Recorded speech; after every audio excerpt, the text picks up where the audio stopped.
L'évangile du confort promet une paix immédiate et une assurance facile du salut, mais en réalité, il nous rend spirituellement aveugles et idolâtres de nos propres expériences. La profonde réflexion de Charles Spurgeon, le prince des prédicateurs, nous ramène à la vérité inébranlable. Le salut est une œuvre souveraine et transformatrice, exigeant un authentique repentir et une foi persévérante, qui souvent nous confronte avant de nous réconforter. Il est une voie étroite, jonchée d'obstacles, non une autoroute pavée de facilité. La foi véritable n'est pas une simple déclaration, un assentiment passager, mais une mutation radicale de l'être intérieur, une reddition totale à la Seigneurie du Christ qui bouscule nos certitudes et démolit nos idoles secrètes. Cette vérité implacable et exigeante se heurte de plein fouet à la superficialité ambiante, à cet évangile dilué qui cherche à plaire plutôt qu'à sauver. La dor occulta abordada que nous nous apprêtons à sonder est la peur secrète, profondément enfouie dans l'âme de tant de professants de la foi, que leur propre déclaration de Jésus mon Sauveur puisse être vide, dépourvue de substance éternelle. C'est l'angoisse silencieuse de la superficialité de leur propre foi, une crainte que l'on ose exprimer de peur de briser l'illusion d'une sécurité spirituelle acquise à bon marché. Beaucoup se sentent frustrés par une vie chrétienne qui ne semble pas transformée, qui manque de la puissance promise, qui ne résiste pas aux assauts du péché et de l'épreuve. Ils s'interrogent, dans le secret de leur cœur, sur la validité de leur conversion, sur la sincérité de leur repentance, sur la profondeur de leur soumission. Cette frustration est légitime. Elle n'est pas un signe de faiblesse, mais un écho lointain de la vérité qui cherche à percer le voile de l'illusion. Le titulo de cette méditation, « Pourquoi des millions ayant déclaré « Jésus mon Sauveur » se dirigent droit vers l'enfer » de Spurgeon, n'est pas provocateur par plaisir, mais par nécessité prophétique. C'est un miroir tendu à l'Église moderne, souvent plus préoccupée par les statistiques et l'image que par la pureté doctrinale et la radicalité de l'Évangile. Le thème principal de notre exploration, ancré dans les sermons classiques de Spurgeon, est une exposition sans compromis de la doctrine centrale du salut et de la sanctification, destinée à nourrir ceux qui aspirent à une nourriture solide. Nous devons confronter le inimigo comum, la fausse assurance, l'évangile superficiel et l'auto-tromperie religieuse. Ces ennemis s'infiltrent insidieusement dans les cœurs, promettant un repos sans effort, une couronne sans croix, une bénédiction sans obéissance. Ils transforment la foi en un simple accessoire social, le péché en une imperfection à gérer, et la croix en un symbole de confort plutôt que de sacrifice. Spurgeon ne prêchait pas un évangile édulcoré. Il prêchait la vérité éternelle avec une clarté et une force qui réveillait les âmes et mettait à nu les fausses conversions. Il comprenait que la souveraineté de Dieu dans le salut ne minimise pas la responsabilité humaine, mais l'amplifie. Le salut n'est pas un concept abstrait, mais une réalité existentielle qui doit imprégner chaque fibre de notre être. C'est la vérité de l'Évangile qui, loin de flatter l'ego humain, le brise pour le reconstruire à l'image du Christ. Considérez ces multitudes qui s'entassent dans nos édifices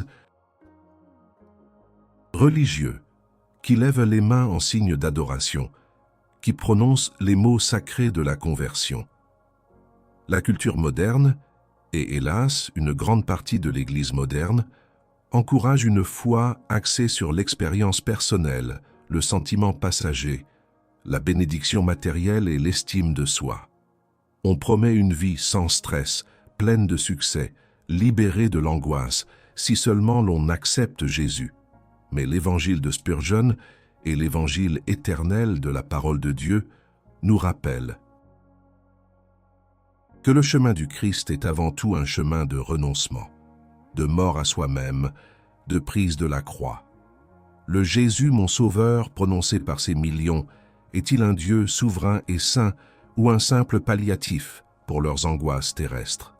Est-il le Christ de la croix qui exige tout ou un Messie sur mesure qui ne dérange jamais? Spurgeon insistait, ce n'est pas une simple profession qui sauvera une âme, mais une possession réelle du Christ dans le cœur. La foi véritable ne se contente pas d'une acceptation mentale, elle doit s'enraciner dans une repentance profonde pour le péché, une soumission radicale à la volonté divine et une soif insatiable de la sainteté de Dieu. La dor occulta abordada est que beaucoup craignent secrètement de n'avoir jamais vraiment embrassé cette vérité, mais d'avoir plutôt adhéré à une version diluée, plus digeste, de la foi.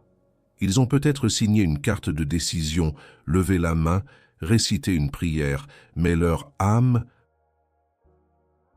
n'a pas été fondamentalement transformée. Leur vie ne témoigne pas du fruit de l'esprit. Leur cœur n'est pas brisé par le péché, ni passionné par la gloire de Dieu. Ils naviguent dans une mer de certitude illusoire, sans jamais affronter les eaux profondes de l'auto-examen et de la vérité biblique. Ce n'est pas une question de doute sur la souveraineté de Dieu à sauver, mais une remise en question de la nature de la foi professée.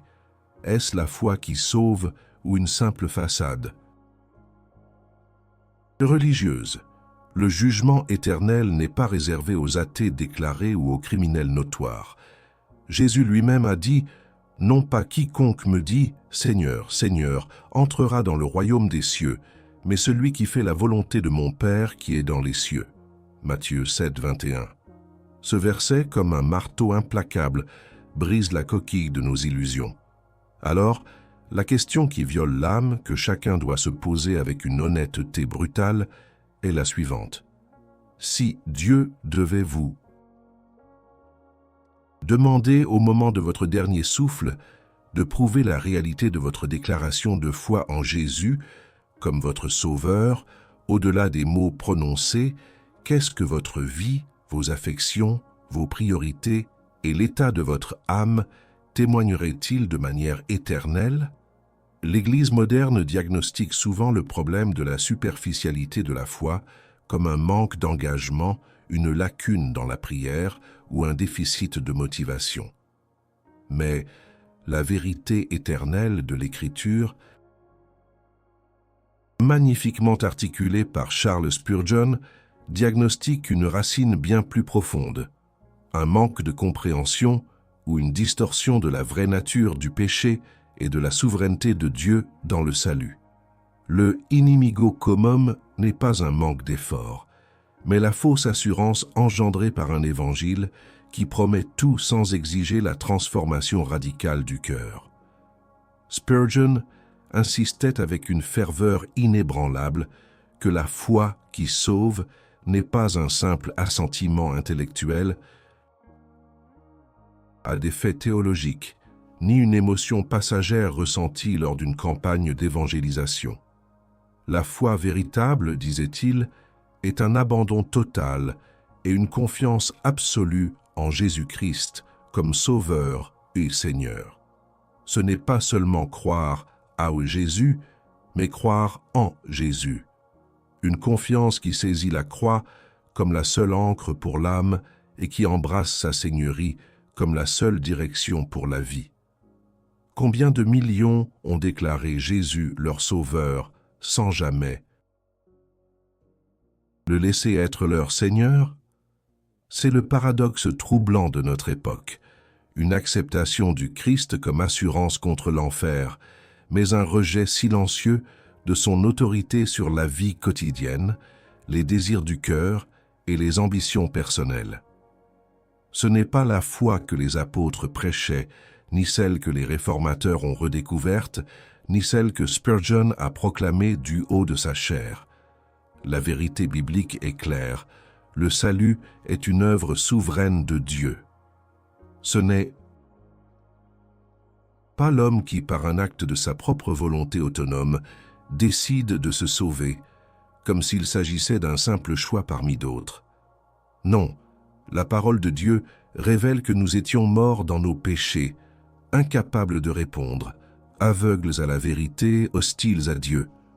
La foi elle-même est un don de Dieu, une grâce souveraine et irrésistible qui éveille le cœur endurci, ouvre les yeux de l'aveugle et incline la volonté rebelle vers Christ. Spurgeon disait « Si Dieu ne me sauve pas, je ne me sauverai jamais ». Le inimigo commun, la fausse assurance, fleurit là où le péché est minimisé. Si le péché n'est qu'une faiblesse, une erreur, une imperfection psychologique, alors le besoin d'un sauveur radical est estompé. Mais Spurgeon mettait l'accent sur la dépravation totale de l'homme, l'étendue du péché qui infecte chaque partie de notre être, rendant l'homme incapable de plaire à Dieu par ses propres efforts. C'est cette compréhension profonde du péché, non comme un incident isolé, mais comme une nature corrompue qui conduit à une repentance authentique. La vraie repentance n'est pas un simple regret, mais une transformation de l'esprit qui déteste le péché et désire ardemment la sainteté. Alors, comment distinguer la foi véritable de la fausse? Spurgeon aurait pointé vers le fruit. Une foi qui sauve produit une nouvelle vie, une marche de sainteté, un amour pour Dieu et pour son péché. Elle se manifeste par une haine du péché et un désir ardent d'obéir aux commandements de Dieu. Ceux qui professent Jésus comme sauveur mais continuent de vivre dans un péché délibéré et non repenti, sans lutte ni regret sincère, n'ont peut-être jamais expérimenté la régénération. Leur âme est en danger éternel. La vérité est que la vraie prosperidad divina n'est pas mesurée par l'abondance de biens matériels ou l'absence de problèmes terrestres, mais par la richesse impérissable de la communion avec Dieu par l'Esprit Saint. Le trésor impérissable du Saint-Esprit n'est pas ce que Dieu nous donne, mais Dieu lui-même dans l'âme du croyant. La vraie prospérité se trouve dans la sainteté, non dans l'opulence. Elle réside dans la paix éternelle qui surpasse toute intelligence, même au milieu de la tempête. Spurgeon comprenait que chercher la bénédiction sans chercher le bénisseur est une forme subtile d'idolâtrie. L'Église moderne prône souvent un évangile du béni, où la foi est un moyen d'obtenir des faveurs divines, la santé, la richesse, le succès. Mais la vérité éternelle nous enseigne que le véritable trésor du chrétien n'est pas ce qui est ajouté à sa vie terrestre, mais la vie de Christ en lui. L'Esprit Saint n'est pas une force pour obtenir des choses, mais le divin consolateur, le transformateur, le guide, qui nous conduit à une ressemblance plus profonde avec Christ. La souveraineté de Dieu signifie qu'il est en contrôle absolu, pas seulement des grandes lignes de l'histoire, mais de chaque détail de notre vie. Cette vérité devrait apporter une paix profonde, mais elle est souvent mal comprise ou même rejetée par ceux qui veulent un Dieu qui soit à leur service, plutôt qu'un Dieu à qui ils doivent servir. C'est là que le péché de l'autonomie, l'idole du moi, s'enracine. Le diagnostic de Spurgeon est clair et sans appel. Des millions déclarent « Jésus sauveur », mais leur cœur est encore leur propre trône. Ils n'ont pas fait face à l'étendue de leurs péchés, n'ont pas embrassé la croix dans toute sa radicalité, n'ont pas soumis chaque aspect de leur âme à la souveraineté de Dieu. Ils ont échangé la vérité éternelle contre une illusion de confort, le véritable trésor contre une monnaie dévaluée. Le salut est une œuvre divine complète qui commence par la régénération et se poursuit par la sanctification. Une foi sans sanctification est une foi morte, une foi qui ne mène pas à la vie éternelle. C'est un jugement sévère mais juste. La parole de Dieu est le scalpel qui expose la maladie cachée de notre âme. La question n'est pas de savoir si Dieu est assez puissant pour sauver, mais si ce que nous appelons notre foi est la foi qu'il exige. Est-ce une foi qui s'est réellement soumise à la souveraineté de Dieu, qui a profondément regretté le péché, qui désire ardemment la sainteté et qui recherche le trésor du Saint-Esprit plus que toutes les richesses terrestres? Sans cette foi authentique, le chemin, aussi large qu'il paraisse, mène droit à la perdition. Ce diagnostic de la vérité n'est pas pour décourager, mais pour éclairer. C'est un appel à l'examen de conscience, à la repentance et à l'embrassement d'une foi qui est non seulement une déclaration, mais une réalité éternelle, transformée par la puissance de Dieu. L'illusion d'une fausse assurance en Jésus comme sauveur, sans la réalité d'une transformation souveraine de l'âme, n'est pas une erreur anodine. Ses conséquences sont éternelles et dévastatrices, allant bien au-delà de la simple déception. Spurgeon, avec sa perspicacité prophétique, dénonçait inlassablement cette religion de façade, sachant qu'elle menait à un jugement bien plus sévère que le scepticisme ouvert.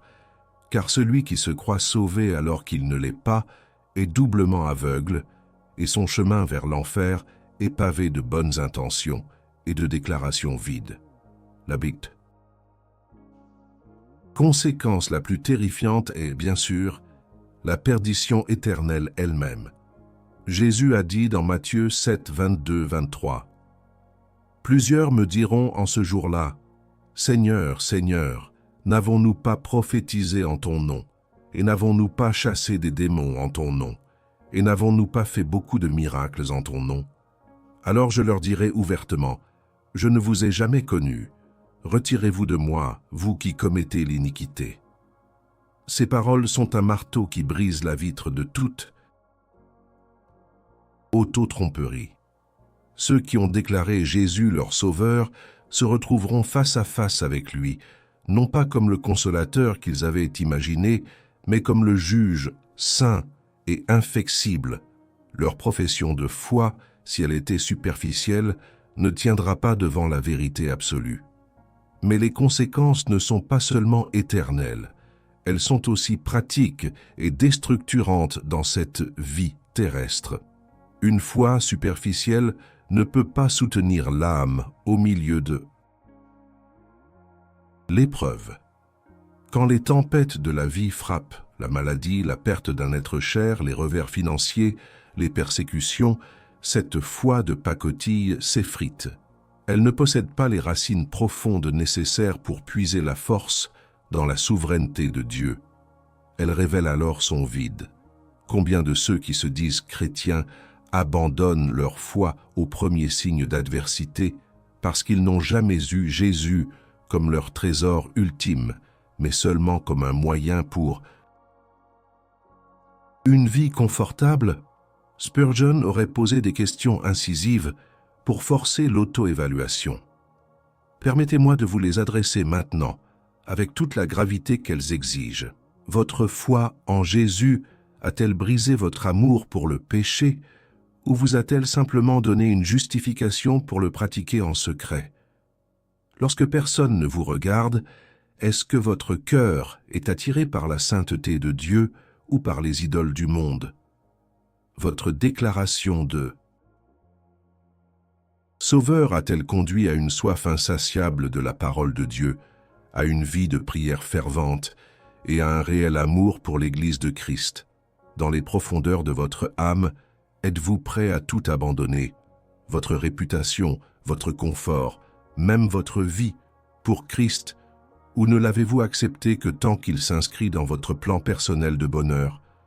Craignez-vous le jugement des hommes plus que le jugement saint de Dieu? Où est votre trésor? Est-il en Christ, ou dans les richesses terrestres, les plaisirs éphémères, la quête incessante du statut social? L'illusion d'une foi superficielle conduit à une fausse paix, un faux sentiment de sécurité qui est en réalité une torpeur spirituelle mortelle. C'est une anesthésie de la conscience qui empêche le véritable repentir et la croissance en sainteté. Au lieu de mener une guerre sainte contre le péché par la puissance de l'esprit, l'individu se complaît dans une médiocrité spirituelle, persuadé que Dieu est satisfait de sa simple profession de foi. C'est un affront à la sainteté de Dieu et à l'œuvre glorieuse de la croix. L'Église moderne, dans sa quête de croissance numérique, a souvent abaissé les standards de la conversion, rendant le chemin large et facile. On a remplacé la repentance radicale par une simple invitation, la soumission au Seigneur par une acceptation émotionnelle. Mais la vérité éternelle de Dieu n'est pas sujette au sondage d'opinion ni aux stratégies de marketing. Elle est ce qu'elle est, absolue, inébranlable et exigeante. C'est là que réside le paradoxe de la prosperidad que O Mundo non compréhende. Le chrétien véritable peut être riche en foi, en communion avec Dieu, en paix intérieure, tout en étant pauvre aux yeux des hommes. Il peut souffrir, être persécuté, manquer de biens matériels, mais son âme est comblée par le trésor impérissable de Christ. Le monde ne comprend pas cette richesse parce qu'il valorise ce qui est visible, éphémère et terrestre. Mais le chrétien fidèle sait que sa véritable prospérité est spirituelle, éternelle et indépendante des circonstances extérieures. Ceux qui recherchent la prospérité matérielle comme signe de foi ou de bénédiction divine tombent dans le piège de l'idolâtrie. Ils transforment Dieu en un distributeur automatique de biens et la foi en une formule magique. Mais la vérité de Spurgeon et de la parole de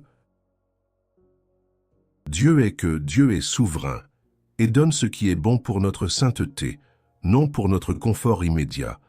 La croix elle-même est le symbole de la souffrance et de la renonciation, non de l'opulence.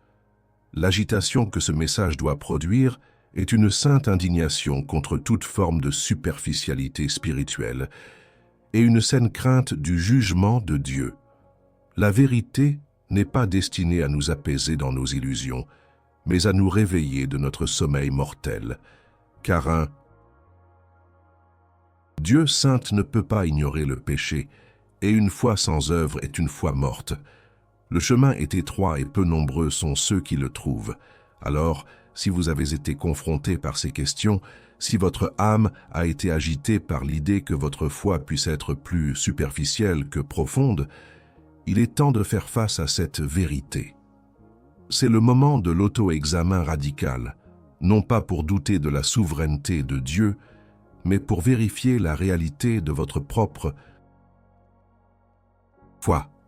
Si vous avez reconnu une once de superficialité ou de fausse assurance dans votre propre cœur, et si vous désirez une foi plus authentique et profonde, je vous mets au défi de l'admettre publiquement, ici et maintenant. Que votre commentaire ci-dessous ne soit pas une simple réaction, mais une déclaration d'humilité et un engagement envers une véritable sainteté. Écrivez simplement « Je désire la vérité radicale ». C'est le premier pas vers une transformation souveraine qui honore Dieu. L'Église moderne offre souvent des solutions qui s'apparentent à des astuces de développement personnel, des stratégies pour mieux gérer le stress ou des conseils pour une vie plus épanouie. Mais la vérité éternelle, telle que prêchée par Spurgeon et révélée dans la parole de Dieu, ne propose pas de dika superficiel. Elle lance un appel radical à l'autel, exigeant une réponse existentielle qui bouleverse toute l'âme. La seule solution biblique à la fausse assurance et à la foi superficielle n'est pas le confort, mais la sanctification par le repentir et la soumission inconditionnelle à la croix. Le premier pilier de cette solution radicale est un repentir authentique. Non pas un simple regret d'avoir été pris en faute, mais une métanoïa, un changement complet de l'esprit, de la volonté et de la direction de vie. C'est un retournement total du cœur qui hait le péché et cherche la sainteté de Dieu par-dessus tout. Spurgeon disait « Le repentir est une chose amère à l'âme, mais c'est une amertume qui ouvre la voie à la vraie douceur. Il n'y a pas de salut sans repentance. Une profession de foi qui ne s'accompagne pas d'une aversion pour le péché n'est qu'une façade trompeuse. Le repentir est la porte d'entrée de l'âme vers la grâce souveraine de Dieu. Deuxièmement, il y a la soumission absolue à la parole de Dieu. L'Église moderne a souvent élevé l'expérience, le sentiment, ou même l'opinion humaine au-dessus de l'autorité absolue des Écritures. Mais la vérité éternelle ne transige pas. La Bible est la voix de Dieu infaillible et suffisante. Spurgeon était un champion de la prédication expositive, car il savait que c'est par la parole que Dieu révèle sa volonté, son caractère et son plan souverain de salut. La solution radicale exige que nous placions la parole de Dieu comme l'autorité suprême sur chaque aspect de notre vie. Nos croyances, nos affections et nos actions. C'est en nous courbant sous cette vérité que nous sommes transformés et sanctifiés. La foi sans la parole est une foi aveugle, dangereuse et vaine. Troisièmement, la renonciation radicale de soi. Le inimigo commun, l'idole du moi, est au cœur de la foi superficielle. L'homme naturel veut Jésus comme un ajout à sa vie, non comme le centre souverain qui exige le détrônement de toutes les autres affections. Jésus a dit « Si quelqu'un veut venir après moi, qu'il renonce à lui-même, qu'il prenne sa croix et qu'il me suive. » Matthieu 16, 24.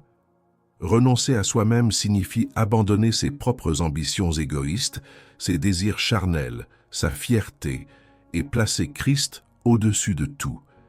C'est une mort à l'ancien moi pour vivre une nouvelle vie en Christ. Cette renonciation n'est pas une suggestion, mais une exigence absolue pour quiconque veut être un véritable disciple. Enfin, l'acceptation de la croix. La croix n'est pas un bijou, un tatouage ou un symbole décoratif. C'est le lieu du sacrifice suprême, de la souffrance, de l'humiliation et de la mort.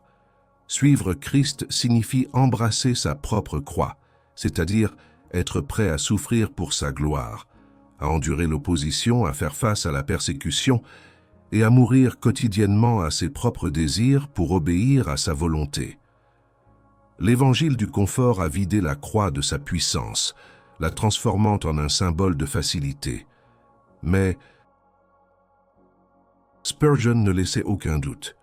La croix est le chemin de la vie, mais c'est un chemin difficile, exigeant et souvent solitaire. C'est par la croix que nous sommes unis à Christ dans sa mort et sa résurrection, et c'est par la croix que nous expérimentons la vraie sanctification. La solution n'est jamais le confort, mais la sanctification. La véritable foi est une foi qui cherche à honorer Dieu par une vie de sainteté progressive. Elle n'est pas passive, elle est une lutte active contre le péché, une poursuite ardente de la ressemblance à Christ rendue possible par la puissance de l'Esprit Saint.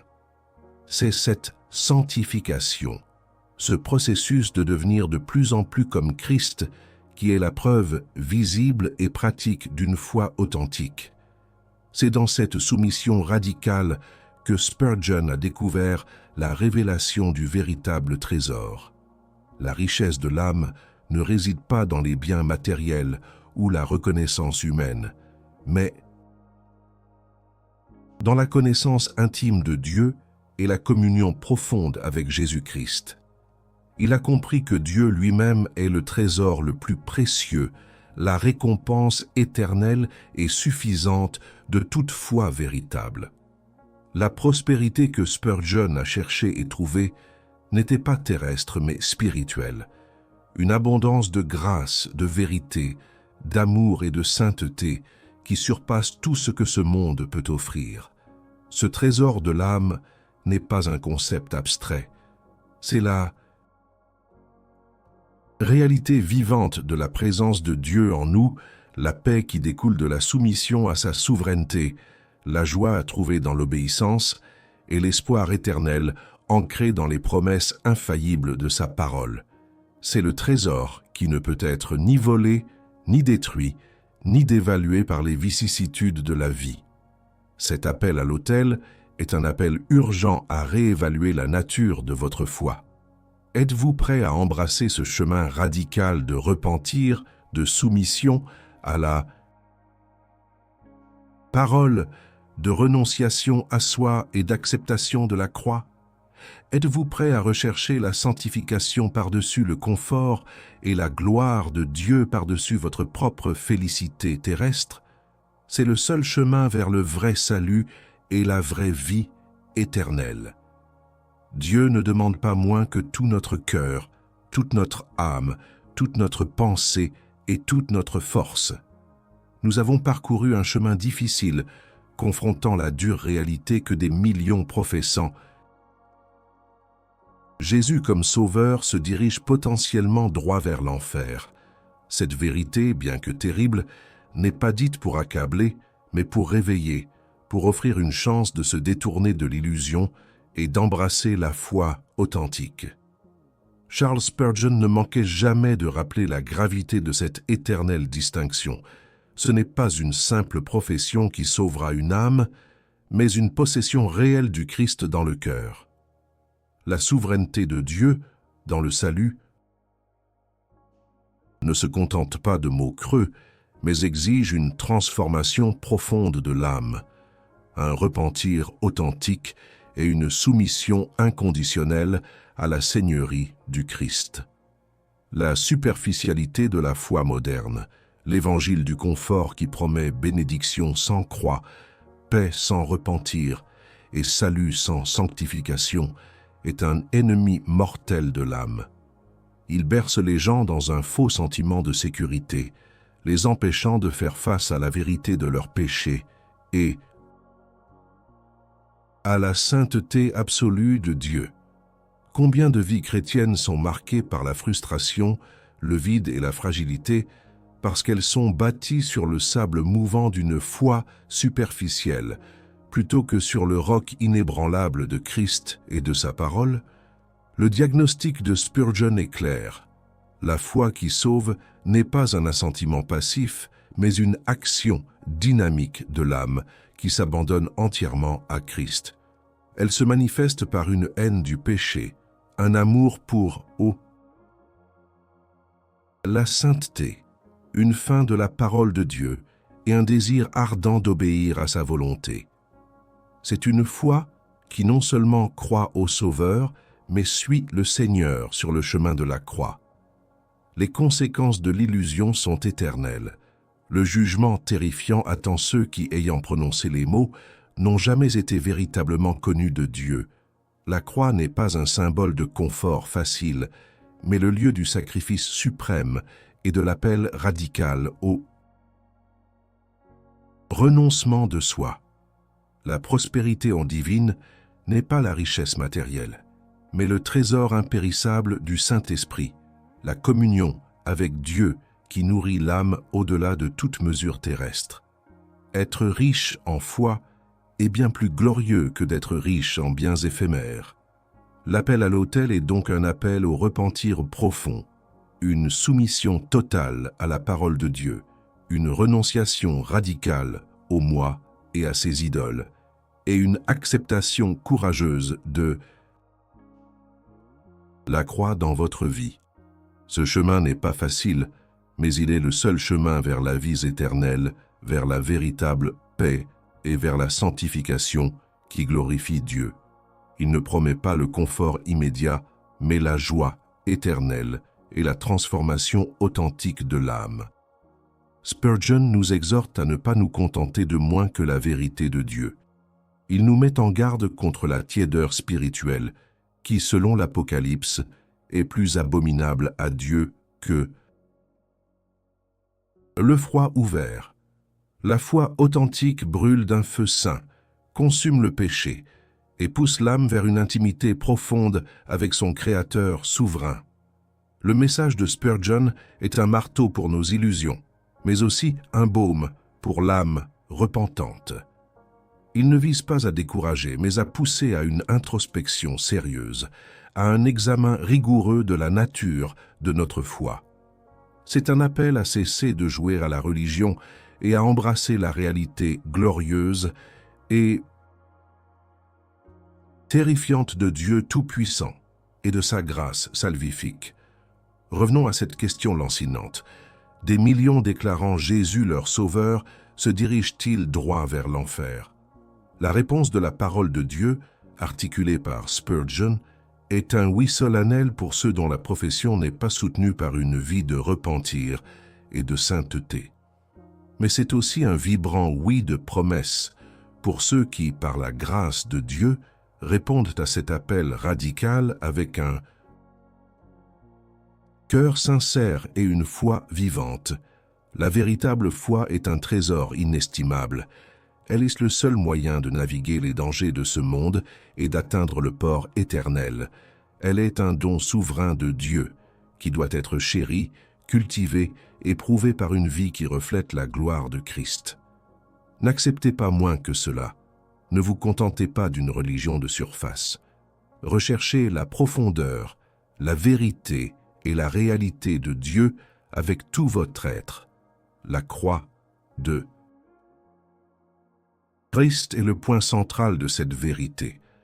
Elle est le lieu où la justice de Dieu et son amour se rencontrent. Elle est le prix payé pour le péché et le chemin vers la vie nouvelle.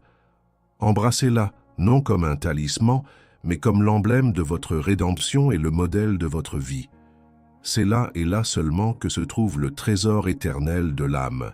Après avoir sondé ces vérités graves et solennelles, l'âme pourrait se sentir lourde, peut-être même accablée par la magnitude de l'enjeu éternel. Mon intention en tant que sentinelle de la vérité n'est pas de vous laisser dans le désespoir, mais de vous arracher à l'illusion pour vous diriger vers l'espoir véritable. Car même si la vérité est confrontatrice, elle est toujours salvatrice. Le Dieu que nous avons examiné dans sa sainteté inflexible et sa justice rétributive est aussi un Dieu de grâce souveraine et de miséricorde inépuisable. La croix que nous avons présentée comme exigeante est aussi le lieu de la rédemption parfaite. La souveraineté de Dieu ne signifie pas que votre destinée est une loterie, mais qu'il est activement à l'œuvre pour sauver ceux qu'il a appelés. Si ces paroles ont agité votre âme, si elles ont mis à nu une superficialité ou un vide dans votre profession de foi, c'est la grâce de Dieu qui opère.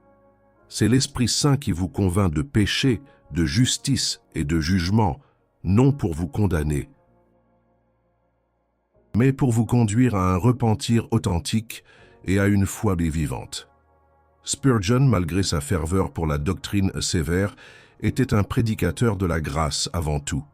Il comprenait que le fardeau du péché est trop lourd pour l'homme et que seule la puissance salvifique de Dieu peut le soulever. Le trésor du chrétien n'est pas dans ses propres mérites ou ses déclarations, mais entièrement dans Christ, sa vie parfaite, sa mort expiatoire sur la croix et sa résurrection glorieuse. Ce message n'est pas destiné à vous pousser à une introspection malsaine ou à un doute perpétuel. Au contraire, il est un appel à ancrer votre foi si profondément en Christ que le doute et la superficialité ne puissent plus l'ébranler. C'est un appel à cesser de vous fier à vos sentiments, à vos expériences ou à la facilité d'un évangile moderne, et à vous jeter entièrement sur la souveraineté de Dieu et la suffisance de Christ seul. La vérité que nous avons exposée est le fondement d'une foi résiliente, capable de traverser les tempêtes de la vie et de résister aux assauts du péché et de la tentation. Une foi qui ne promet pas une vie sans difficulté, mais une paix qui dépasse toute compréhension au milieu de ses difficultés. Une foi qui sait que son trésor est éternel et inébranlable, car il est en Dieu lui-même. Que cette confrontation vous pousse non pas à la paralysie, mais à l'action sainte. Que ce soit le début d'une quête ardente pour connaître Dieu plus profondément, pour comprendre sa parole plus clairement, et pour vivre une vie qui lui soit totalement soumise. C'est le chemin de la vraie liberté, de la vraie joie et de la vraie prospérité donc spirituelle. Le jugement dernier est une réalité terrible, mais le salut est une offre glorieuse. Ne tardez pas. Examinez votre âme à la lumière de la vérité de Dieu. Cherchez Jésus non seulement comme un Sauveur qui vous délivre de l'enfer, mais comme le Seigneur souverain qui règne sur chaque fibre de votre être. C'est là que réside le trésor éternel et la promesse d'une vie abondante en Christ. Que Dieu vous donne la grâce de répondre fidèlement à cet appel. Mon ami, la vérité que nous venons de partager est une épée à double tranchant. Elle confronte nos illusions les plus profondes, mais elle libère aussi l'âme pour la gloire éternelle. Ce n'est pas un message facile, et il ne s'adresse pas au cœur de superficiel. Il est pour ceux qui, fatigués des miettes du monde, ont faim de la nourriture solide de Dieu. Si cette voix de la vérité a résonné en vous, si elle a touché une corde profonde dans votre âme, alors il est temps d'agir non par simple suggestion, mais par une décision courageuse. Ne restez pas passif face à des vérités d'une telle gravité. Oseriez-vous affirmer votre engagement envers la vérité radicale de Dieu? Liker cette vidéo n'est pas un simple clic. C'est un acte public de courage, une déclaration que vous êtes prêt à affronter les vérités difficiles de l'Évangile. C'est dire à ce monde de superficialité que votre âme désire la profondeur et la réalité de Dieu. Chaque j'aime est un pas de plus vers une foi authentique. Et si vous avez le courage de la transparence, commentez ci-dessous. Racontez-nous brièvement comment ce message a impacté votre cœur, quelle vérité vous a le plus confronté ou quel trésor de l'âme vous aspirez désormais à découvrir. Votre histoire, votre réflexion n'est pas seulement pour nous, elle est un témoignage pour la communauté grandissante de ceux qui rejettent l'évangile du confort pour embrasser la croix salvifique. Ce n'est pas un simple commentaire, c'est une admission publique de votre désir de vérité éternelle et de sainteté. Enfin, pour ne jamais manquer une seule de ces profondeurs théologiques qui nourrissent l'âme et confrontent les illusions, abonnez-vous à cette chaîne. Rejoignez cette communauté de sentinelles qui veillent sur la vérité éternelle. Activez la cloche des notifications pour que la voix du réveil inévitable puisse continuer à résonner dans votre vie. Ce n'est pas qu'un abonnement, c'est une déclaration que vous choisissez le chemin étroit de la vérité souveraine de Dieu, plutôt que la voie large de la superficialité. Prenez votre place. Soyez un phare de vérité dans un monde d'ombre. Dieu vous appelle à une foi plus profonde, plus réelle, plus glorieuse. Allez-vous répondre à cet appel radical avec le courage d'une âme transformée?